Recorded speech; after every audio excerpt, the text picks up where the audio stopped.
Yeah, I think the purity spiral is certainly in there. And it's interesting. I think Haidt, he did, I forget how he talked about this, but he did say that there was a difference between liberals and progressives. And I think he teased that out in a chapter that's in there. But I think it's probably time for a second edition of that book because there certainly is.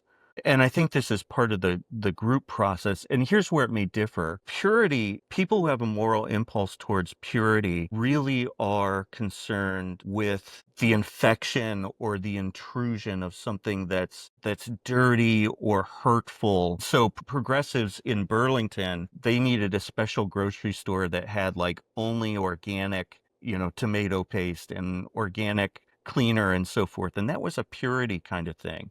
And you'd see the same kind of purity in the Deep South where, adherence to certain ideas about sexuality, there was that same issue around purity. And I think where there might be a difference is that the sociological and psychological phenomenon behind group adherence also creates a kind of purity spiral where you need to identify who are the dangerous people and who are the safe people. The safe people are the ones who are proclaiming their belief and their group membership the loudest, and the dangerous people are the ones who are staying quiet or pushing back or who are not putting pronouns in their email.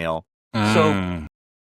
both of those in some way involve the concept of purity, but I wonder if they have the same underlying substructure. I'm not sure. It's a fascinating question. I wonder what Haidt would say. Yeah, that is interesting. Here's another thing that you would have to speculate on because I don't think there's any way to know completely, but I feel like there's true believers and there's people who just go along with things. There's people who would kill or die for the cause. They're absolutely just foaming at the mouth, rabid fanatics. And there's people who put their email or their pronouns in their email sign off because that's what we do here. In the Right. same way that an atheist says, God bless you, because that's just what we say.